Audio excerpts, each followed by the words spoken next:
Another great hack that I found with workshops is you can start selling tickets on your website and then not actually spend any money for the workshop itself until the revenue starts coming in for the workshop. So once people are selling tickets and you know the workshop is definitely going to be going ahead, then you use that money to actually buy your tools.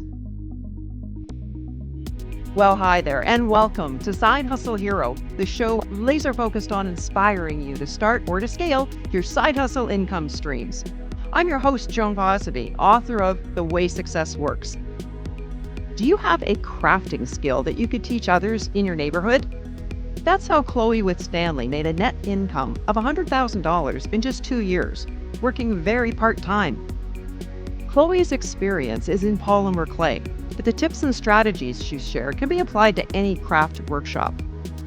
In this episode, Chloe covers finding no-cost or low-cost venues for workshops, essential steps to get started, sales and marketing tips, key traits of a successful craft workshop leader, and what transpired after a workshop participant she was talking to literally fell through the floorboards right in front of her eyes.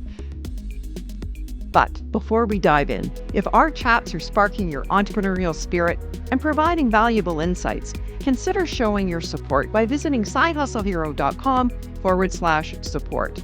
That's where you can shoot me a virtual coffee. It's a real thing, and it's a fun way to give the show a caffeinated thumbs up. Now here's my conversation with a crafty workshop leader, Chloe Winstanley. Welcome, Chloe. Thank you. Thank you so much for having me.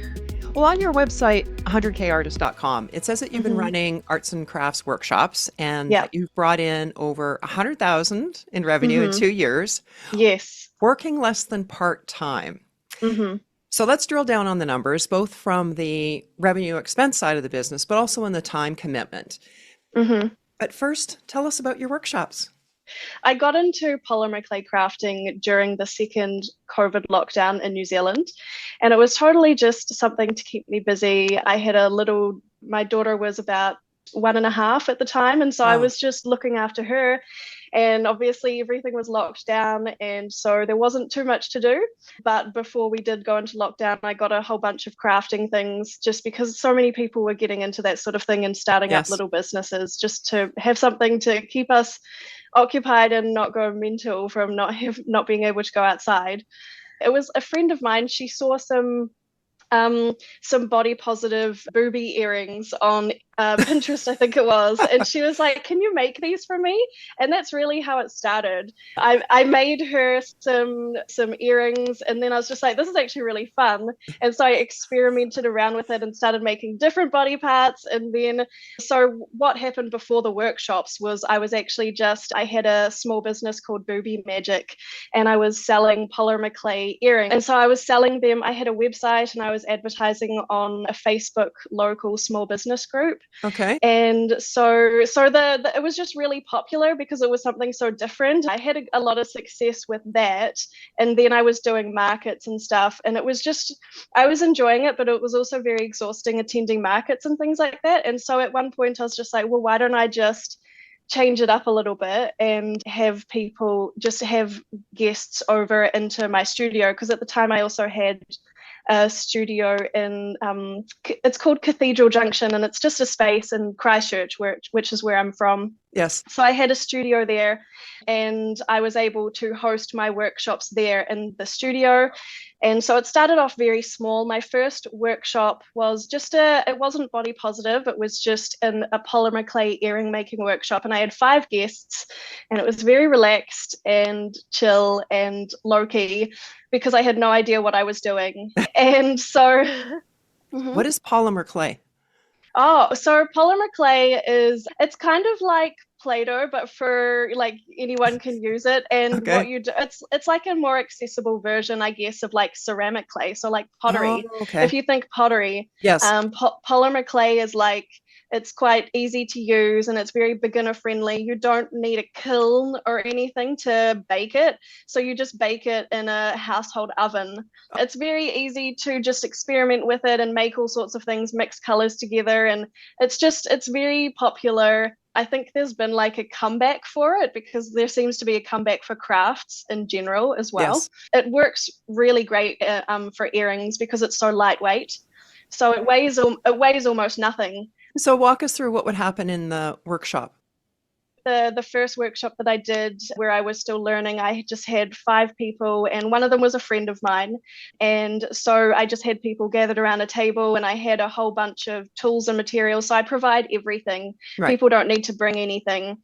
And so they have a bunch of like clay cutters, which are kind of like cookie cutters, but smaller. So you can use those to create the shapes. And then we'd have little rollers, which are like basically rolling pins to roll the clay flat to make it the thickness of a earring. And yeah, so they would just kind of craft, and I would have some books for inspiration, like polymer clay books that people could look at pictures. If they saw anything that they liked, I would help them kind of replicate it. Okay. So the crafting would happen for about maybe an hour or 45 minutes. And during that time, then you would probably demonstrate. And then they would create the shape that they wanted. And then what happens to that piece? So once they are finished at the end of the crafting stage, we'd put them in the oven. And so then we'd just have about 15 minutes to kind of just relax while it's all cooking in the oven.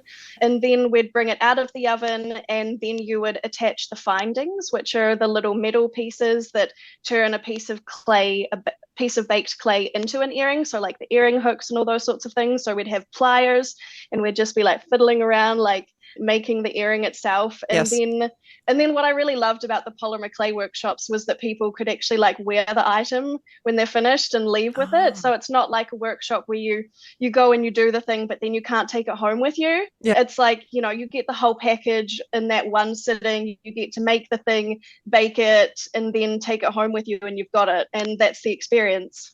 And there's no painting involved because you're choosing the color of clay. Yeah. I mean, you can totally add that kind of thing. And that was more of an advanced technique that I would do in advanced workshops where people could have things like painting. But it's also time consuming and it's already like a 2-hour workshop just to do the earrings. So it usually you'd need like a good amount of time so that people don't feel rushed, especially if you've got bigger groups. Like I said, this group was 5 people, but I have done workshops with 40 people. When I had a friend of mine helping me as well. So it's like we'd work it together and have a huge group. So I've kind of done both sides of it where I've done tiny and I've done massive. What's your sweet spot for number of attendees? I would say in the middle. Yeah. So just like 20 people with just me is quite comfortable, especially because my technique on how I run the workshops has improved over time. So obviously like you get better at things the more you do it.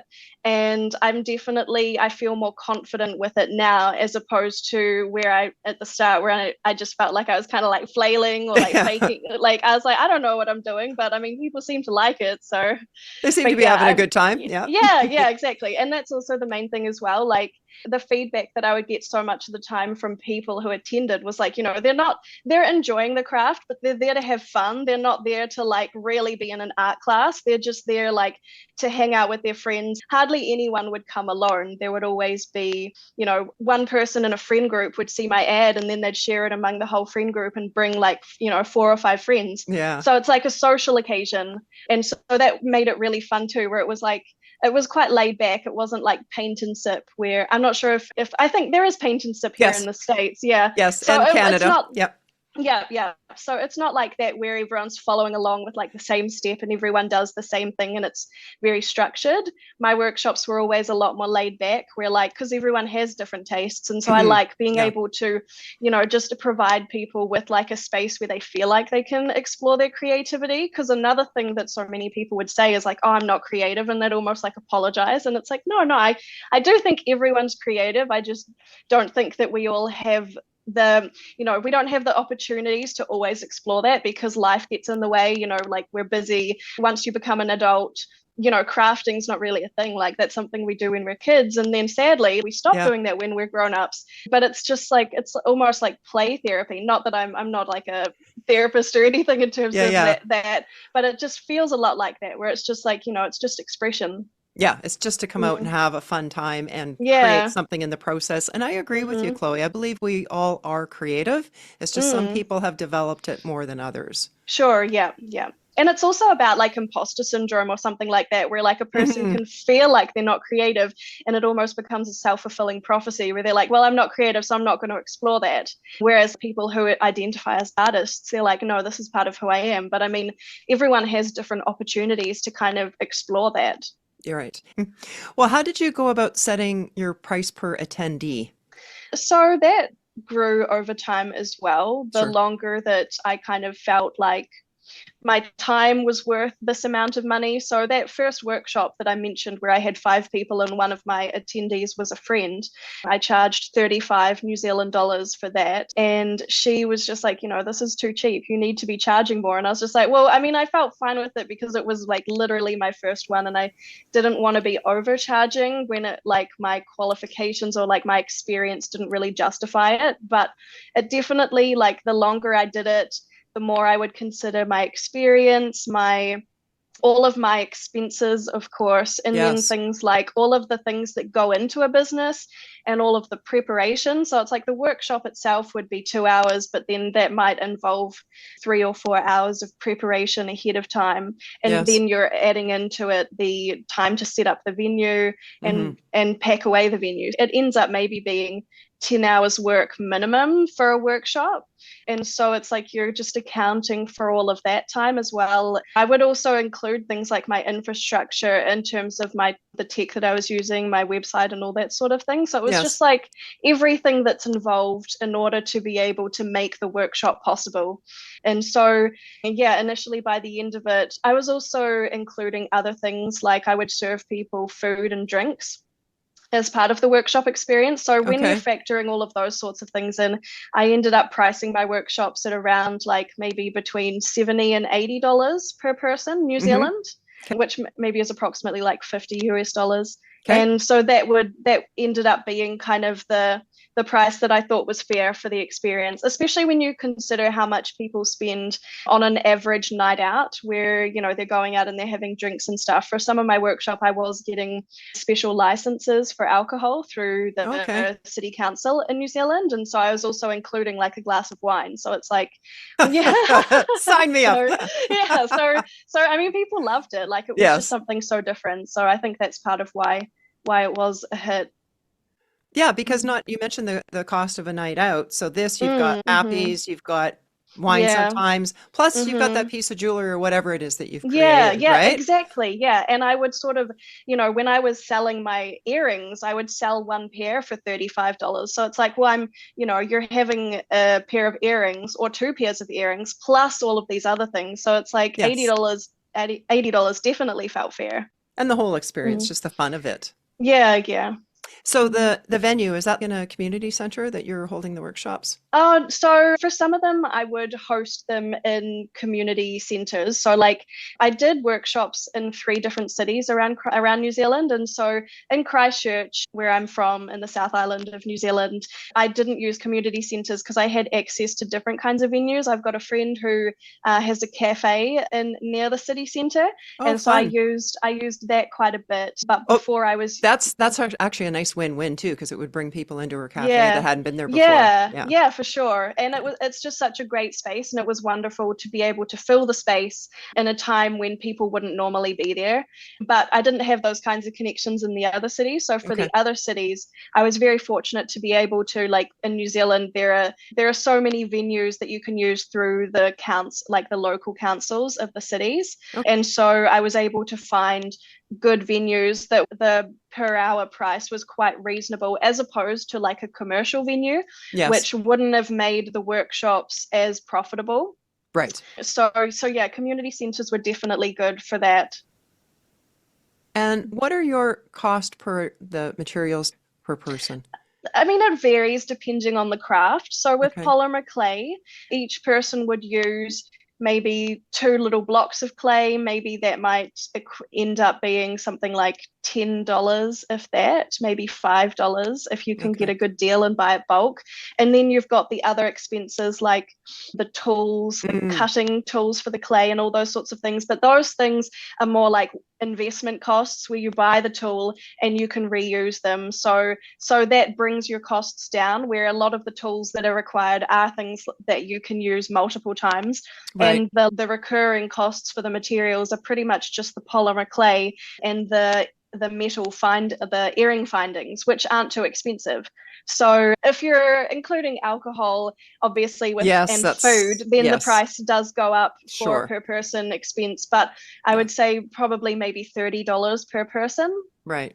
Yeah. Okay. And how, let's see, $30 US or New Zealand? New Zealand. New Zealand. All right. Yeah, so if that was the case, then it would be around $40 to $50 profit per person. Yeah. So okay. because I don't really have too much, like I'm not an experienced business person. And so I did my business, like it was a little bit unconventional. And when I was figuring out my profit margin, I didn't base it on per head. I mean, I did calculate how many people would be attending, but I based it kind of on like how much profit per workshop. And so I was aiming for like $1,000 New Zealand profit per workshop. And I was usually hitting that mark for workshops of 20 people when it was just myself. And then obviously I would be paying another person when we were doing bigger workshops, but it would kind of even out to the same approximate thing if I'm, Yeah. For decades I did seminars and I actually started doing them at local community centers. And it was great because the community center would advertise it along with all the other courses that they were doing, like evening classes. So they would do all the marketing, the registration, absolutely everything. My payment to them was zero. If for some reason the class didn't go, and I don't think that ever happened, but even if it didn't go, I wasn't out anything except my time. Whereas if it did go, we had a split between the two of us per person. All sorts of ways that you can arrange it so that it can work. Yeah, for sure. Because you've had those extra people in there up to 40 and you've had to hire somebody in, do you see this as something scalable? So it's an interesting thought, scaling it, and it's something that I have wanted to do in the past, but I've never really acted on it because I wasn't like I was making this profit, but I wasn't really taking it seriously. I never set out to have us to hit that 100K milestone, even though it was over 2 years, but it was still like it still felt like a milestone to me because I guess because I hadn't been expecting it as well. It just kind of caught me by surprise, and I hadn't explored the ideas of scaling it in terms of actually actioning anything. How long do you think it would take somebody to gain traction with this, to get up to that point where it is 20, 25 people and earning $1,000 per workshop? Well, it didn't take me too long. Like I think once I had nailed the concept, and I mean, as I said, like at the start, I was also doing like the body positive theme as well for some of my workshops. It was more successful more quickly because of that, because the idea sold itself basically. Got it. It was just like, it was something people had never heard of. It was something so unusual. But having said that, I did also have a lot of success doing polymer clay earring making workshops. But again, it was because no one else was doing it. So I think a lot of the success hinges on a unique idea, observing the market, searching on Google to see if anyone else is doing what you're doing in that area. And if the market is already saturated in that kind of craft, then I would probably try and come up with something different to give you that point of difference so that when you're advertising, people see it as something that they would like to do because it's something different. Right, taking a look at that thing that's trending and say, okay, how does that relate to what I'm doing? If I'm good at working with polymer clay, how can this tie into, for example, body positive? And what does that look like in your workshop? What's the connection between this idea of body positive and a pair of earrings? Things to do with the body are quite socially taboo. And so a lot of it is just kind of not being constrained by social conventions, where it's like some people might think this is weird, but I just think this is normal now because I've been doing it that long. Whereas Like the boob earrings, you mean? yeah, Yeah, yeah, okay. exactly. And people find it empowering, I think. I think a lot of the people at my workshops, a lot would just treat it as, oh, haha, I'm just here making like some funny things. But for some people, it's like, no, it's great to be able to do this. This is like important. This kind of speaks to bigger themes in terms of society and what's acceptable and reasons why. Like when it comes to art, I mean, I would consider this like a more artistic interpretation as opposed to like I would see it as quite wholesome, but maybe some people would see it as being something that is explicit or things like that. But I mean, Yes. I always looked through the lens of it's almost like a social movement. Like that's how I viewed it. I think that for myself with this body positive idea, I gained traction just in a few months. And so I think if you've got a concept that you really love and that you really believe in, then set up the event, advertise it on Facebook, make the event on Facebook and boost it and just see how many people sign up for it. Like just go for it. Right. Is that your main method then of getting word out, at least initially, was Facebook Yeah. groups? Yeah. And Yeah. so, not on Facebook groups. So what I would do is just create an ad. So I would use paid advertising. I found that method worked well for me. Reach reach those artistic people or those people who are interested in going out and having a good time with friends, who are interested in spending time with friends and socializing in order to reach the people that you're trying to find who would want to come to your events. And I think I found a lot of the time that it was hitting a spot in people where it was like they didn't even know that they wanted this, but then they'd see the ad and be like, oh no, this is a wonderful idea. Like I definitely, like now that I know this exists, I definitely need to be there. So that's definitely, I think, the kind of feeling that people who want to start off making their own workshops, it's like you got to really sell it, and just like, but authentically as well, because I always Yeah. tried to be authentic with my marketing, where it's like, I love this and I want you to love it. Just come out and try it. You'll have fun. Yeah, Yeah. exactly. Yeah, like I started doing a bit of coaching in New Zealand as well after I realized that it was kind of like a light bulb moment where I was just like, I've had fun with this. I've been successful with this, and I wasn't even trying to grow my business. I was just trying to make a bit of money and have fun and express myself as a creator. But it's like there must be so many other people who would want to do this, and also people who are interested in side hustles, who are open to picking up a craft. I hadn't been using polymer clay for years and years. I wasn't an established artist. I'm just someone who picked up a craft because I thought it was fun. And then I realized I could make money from it. So I just think it's kind of genius. And it's just like, I just feel like more people should know. And if it's something that you enjoy doing anyway, or at least Yeah. want to try it, and the Mm-hmm. costs are relatively low to get involved. Yeah. And Yeah. I have found that the most effective Facebook ads I've run is when it Mm-hmm. has been for something local. And so in my Mm-hmm. Yeah. self-storage business, we were doing all sorts of things related to it. But Mm-hmm. when I was setting up the ad, I could make it to a specific geographic area with very targeted keywords, and I found that they worked really Mm. well. And so I'm Yeah. sure you did the same thing with your ads, Yeah, right? yeah. So I Yeah. would target people who had interests in crafts and things Mhm. like that. And Yeah. also, if I was serving alcohol, then I would target people who were interested in alcohol. Okay.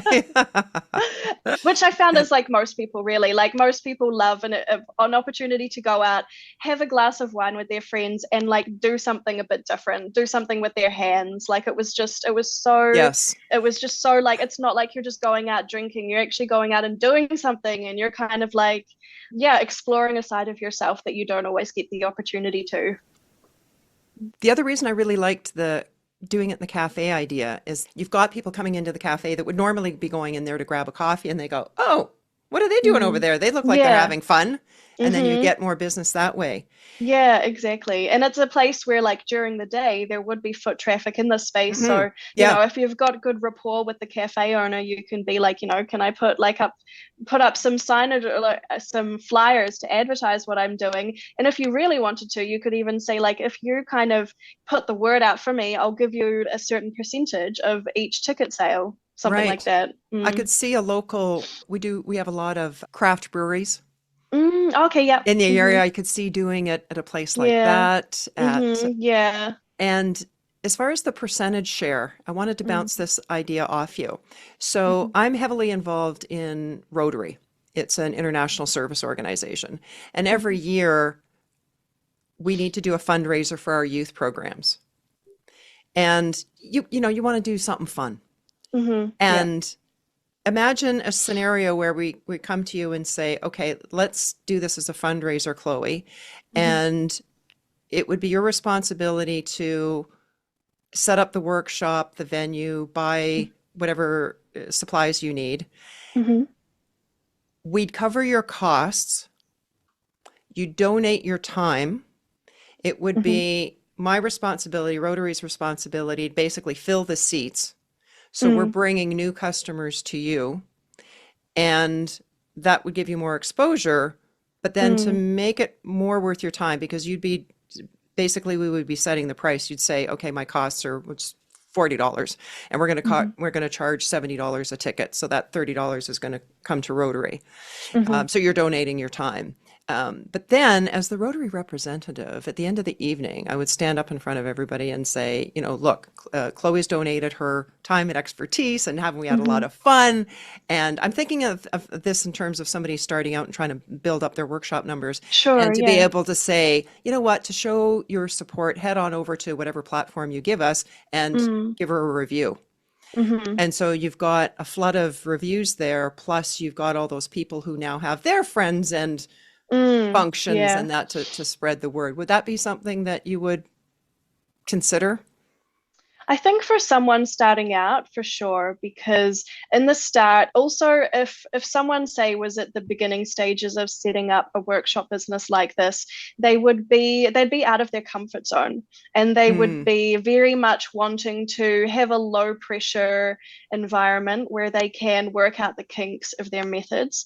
And I think that that can be really valuable to have a space where you feel safe and you don't feel too like, all these people paid all this money to me and now I'm so responsible for making the night perfect for them. Like that's a lot of pressure for a new workshop creator. And so I think having a space where you're just kind of getting to know, what your business persona is, what your workshop persona is, you're practicing public speaking, too, yeah. yeah, and all those things are so essential, and you're growing awareness of the brand. I think that could be hugely valuable because then like word of mouth is powerful as well, because the Mhm. people who are attending your workshops, as I've said, they'll come with their friends. So if you get word of mouth from 20 people, that could like ripple out into 60 people very easily. So it's like I think that basically I think that that could be great just for when you're trying to grow a new business and you're not really too sure how to do it. That would be a fantastic stepping stone, I think, certainly. Okay. Yeah. So if someone were really interested in starting to do crafting workshops as a side hustle, Mm-hmm. what's some advice you could give them to get it started and off the ground? So with 100K Artist, one of the things that I am really passionate about developing at the moment is figuring out ways that make getting a craft business off the ground super accessible so that more people feel like they can do it, so that it won't break the bank. I know a lot of people interested in side hustles, we don't have $1,000 to just drop on an idea when we don't know if it's going to go anywhere. And I really love platforms and tools that we can use that are free, because I just think for small businesses, it's just so helpful to be That's in able the to use all budget. these. Yeah, yeah, exactly. And it's just so great to be able to find something that works for your business and helps you run your small business that doesn't cost you a fortune. Like I think that's fantastic for small business owners. And so I think for starting out, I would just say, do all the research or come to me and we can do the research together for how you can kind of get this thing off the ground without having to go into debt for it. I'm not too sure if it is going to be fruitful or if you're even going to enjoy it. It's like you really do want to try and keep your costs down at the start, because it's hard to know without actually being in that role of craft facilitator or craft host to know if it feels right to you, if it's something that, you know, you kind of have to be good with people. You have to be able to build rapport with people, and you have to be able to, you know, read people's body language and attend to them and make sure that they're having a good time. So all of those things are so important. And you might hate that. Like, it depends on the person. It takes people who love people who love being there are going to be the best workshop hosts, because the guests will be able to feel that you're happy to be there and that that's what you want to be doing. So I think just trying to keep your costs down at the start by exploring free websites, by places like Wix offer great options as well, I believe, for having a website if you don't worry too much about having a custom domain. Or custom domains are also not even too expensive. Making a free business email address with Gmail, just all those sorts of things where it's like, no, you don't have to have a big expensive website at the start. You don't have to pay for Google Workspace at the start to have a fancy email address. Like, all those things, sure, they're what big established businesses have, but you don't have to do that at the start. Like, you can do things on the cheap, and that's fine. Like, using social media is fantastic for small businesses. So I would say go hard on all those sorts of things, and just try and like engage on social media with people who are interested in what you're doing or would be interested, to just try and build a community. You want to make sure that there's even a market for it. Like, it could be something that you love to do, but that doesn't necessarily mean that others want to. And you made a good point a moment ago as well, in that you could be very skilled at this particular craft, but actually demonstrating it and teaching it to others, that's not your wheelhouse. Or it's like, oh my God, I love this too much, I don't want to turn this into a business, right? Yeah, there's so many things to consider, and you only learn those by doing it and trying it. And so just being able to try, Eventbrite and things like Humanitix is quite popular in New Zealand, where you can sell tickets to an event through their platform, and they take a percentage fee which they donate to charity. So things like that, where you don't have to have expensive like e-commerce systems or anything like that to take money. You can do it on the cheap. Another great hack that I found with workshops is, if you've got the resources to be able to have like a square, I use Squarespace myself. Okay. And so if you've got the resources to be able to have a Squarespace subscription and to be taking payments from Squarespace, then you can start selling tickets on your website, and then not actually spend any money for the workshop itself until the revenue starts coming in for the workshop. So once people are selling tickets and the workshop is definitely going to be going ahead, then you use that money to actually buy your tools. So that can be great, I think, as well for people interested in side hustles, where if they've got enough to put down on a website and get that up and running, and they've got enough to just advertise, to boost an event on Facebook for maybe $50 or $100, just to see if they get any bites. Then once that money starts coming in from those sales, then you take that money to buy your tools, rather than buying all of the tools outright, because the first workshop is going to be more expensive than any other, because you're buying everything. You're dropping down all those investment costs. For a polymer clay workshop, for example, you're buying pliers, rollers, silicone mats, like kind of all of the things that you need to be able to host 10 or 20 people, and then you can run hundreds of workshops with those tools. And recognizing too, as you pointed out, that initially your costs are going to be higher. Yeah. But like, even buying your supplies, for example, once you buy in high volumes, the price is going to go down. But at least this gives you the ability to test the market, and again, see if you even like it, see if the market's there. So out of all the workshops that you've done, is there one that stands out as the most memorable or special? Or one particular workshop specifically that stands out as one where, at the cafe that I mentioned, where my friend doesn't own the building, they lease the building, and so the building's owned by one of the big furniture shops next door.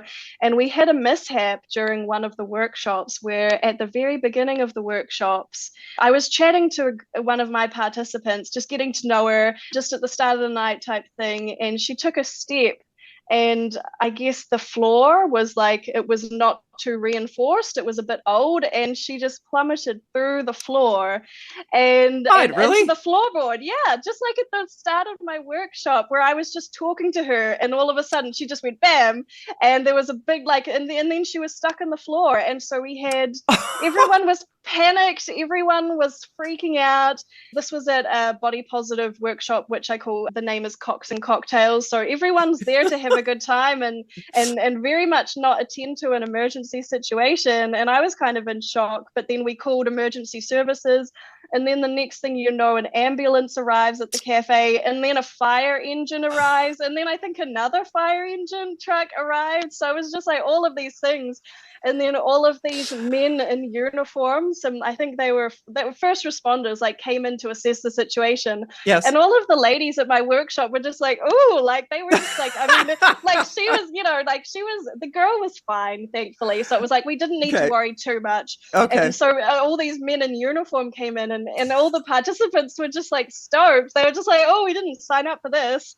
But yeah, so it turned out that she was fine. They cut a hole around her leg where her leg was stuck. God. Her leg came out. I don't think there was even any blood. Like, I think she was fine. They assessed her outside, and then she came back inside, and she wanted to continue with the night. So we continued with the night, and we finished the workshop. And then after everybody left, I sat down with my team, and we just like ate a pizza and just decompressed. And we were just like, what just happened? Like, it was just really. It was yeah, we'll never forget that workshop. And the rest of the team is like, okay, we did not sign up for this, Chloe. You didn't tell us about this. No. And the owner of the cafe was like, my friend's partner, he was out of town. So it was just like, he left, the floor's broken, everything's hit the fan, but it all turned out fine in the end. So all's well that ends well. And first and foremost, I'm glad she was fine. Yes, but those definitely. moments really increase that level of confidence to say, you know what, we handled that, and it ended up being a great time. So it's like, absolutely. whatever happens, we'll figure out a way to deal with it. Yeah, and people were so nice about it too. They were like coming up to me asking me if I was okay, but I was like, no, you're okay. Like, you definitely didn't pay to witness that. But everyone was just so like, they were so easygoing about it. And we just continued the rest of the workshop, and the rest of the workshop thankfully went swimmingly, and nothing untoward happened, and it was just a crafting workshop from that point on. I just want to clarify that $1,000 you mentioned per workshop. Is that gross revenue, or is that net profit for you? That's net profit for me. That was net. the aim. That's what I thought. Okay, good. Well, what's the best way for our listeners to connect with you, Chloe? So on social media, our main platform is Instagram, so at 100kartist. And we also have a website, www.100kartist.com. Okay. And so I can be reached on either of those platforms. You can fill out a contact form and contact me. If you've got any questions, I'd love to answer them. I also just love to connect with people and bounce ideas off of people. So at this stage where I'm just trying to figure out, what my coaching style is, I'm really open to just connecting with people one-on-one to discuss your ideas, kind of brainstorm or work out the kinks of some things, and just use that knowledge and experience that I've got to be able to help other people, because that's what I felt like towards when I was achieving consistent success with my workshops. And I really just felt like this was an opportunity for other people. I was like, I want to be the person to help other people get there. Like, I want to not just keep all of this information in my head. I want to spread it around and share it around so that other people, realize that there are opportunities, and they can come to me and talk to me about it. And I'll answer all of your questions to the best of my ability to help you gain success in whatever kind of way that means to you. Great. So you would offer that initial free call with somebody. Yeah. Just to kind of get to know you on a, like back and forth basis. Nice. Well, in addition to that tip, what's your best tip to inspire others to start or grow their side hustle? I think just like give it a go. That would honestly be it. I think so many people spend a lot of time thinking about an idea where they're like, I could do this, but I'm not too sure. And I just think to those people, just like do it, like there is one way to find out. So just take the leap, do the thing, figure out what your niche could be, what your craft could be. I think polymer clay is also great because it's so profitable and it's so easy to pick up. You can literally just watch YouTube videos for it and learn everything you need to know. I'm talking to you side hustlers out there. Like, this is something that you can just pick up and do. And it's not like a, abstract thing where it's like, oh, I just have to change my mindset and I can do this thing. It's like, no, these are like actual practical steps that you can take to achieve, to be able to grow this business and have people attend your workshop and love it and tell their friends. Like, this is something that you can really just put into action and do. So I think just taking the leap and just giving it a go. If you hear this and have a good feeling about it, just explore it more, for sure. Just be curious. Like, I think just always stay curious. And like you said, have fun with it. Yeah, absolutely. Have fun during the process. Like, that's so essential. Yeah. Well, thank you so much, Chloe, for introducing me to polymer clay. You're welcome. And for revealing the world of crafting workshops and how it can be a lucrative side hustle. And of course, for being today's side hustle hero. Awesome. Thank you so much for having me. I really appreciate it. It's been so special to be able to come here and talk about it. So thank you so much for having me. Can you imagine talking to a workshop participant when all of a sudden she falls through the floor? I've delivered seminars and workshops in numerous countries around the world. And honestly, I thought I had seen and experienced it all. But man, that one's new to me.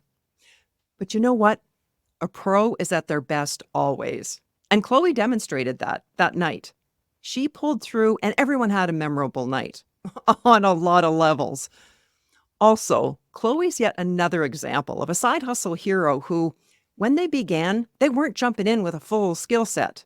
I mean, obviously she had ideas in mind of what needed to be covered and things that she wanted to teach, but so many aspects of it are new, and we really only learn by doing. If you've been with me for a while, you've learned that I was born with introverted tendencies, and for me to start presenting was a monumental climb to get to the point where I actually look forward to speaking gigs. I remember my first seminar, 18 people in a church basement. I was terrified, absolutely terrified. But what pulled me through that uncomfortable situation, and the many that followed, because changing our old conditioning, it doesn't happen overnight. What pulled me through were two things. Number one, I so desperately wanted to share the material that I was about to present because it enabled me to do things like buy my first house at the age of 19 and become a bank manager by the age of 22 and all sorts of fun stuff. And so I knew I had to push through that uncomfortableness in order to share what I had learned and applied and what I knew would work for others. Secondly, because of the content that I was sharing, I knew that I could change that aspect of myself, that fear of public speaking and presenting. It doesn't happen overnight, but I had the understanding that it could be done. And so it took a lot of time and a lot of courage and a lot of repetition. But the reward is so great because once you break through the fear of what was scaring the crap out of you, that was blocking you from a lot of opportunities, suddenly your world opens up to more and more wonderful opportunities. That first seminar was well over 30 years ago. And over time, the material developed and I became more effective at communicating the content. And now it's captured in my 12-video training course, How to Turn Your Thoughts into Wanted Things. Because our thoughts create our feelings, which drive our behavior, our actions, which produce our results in life, our happiness, our health, our wealth. If we want to improve any result in our life, and that most certainly includes monetary, we've got to change our behavior. And to do that, we've got to go back to the source of what's driving that behavior, causing us to make the choices that we do. What's driving those behaviors? The way we think. The thoughts you're choosing day in and day out, what are you focusing on? Make damn sure that it's what you want. Don't be continually talking about what's wrong and focusing on the problems. Direct all your mental energy to the solutions, the path forward. Your thoughts are powerful. Make no mistake. You do have the ability to produce amazing results and to live your best life. Well, that's a wrap for today. You'll find links to Chloe's website, Instagram, and the full show notes at our website, sidehustlehero.com. If you're enjoying what you're seeing in this podcast, it would be so appreciated if you would take a moment and add your comment, share the episode, and please subscribe. It'll let others know that there's valuable content here. to help them start or grow their side hustle. Thanks for watching, and hustle on.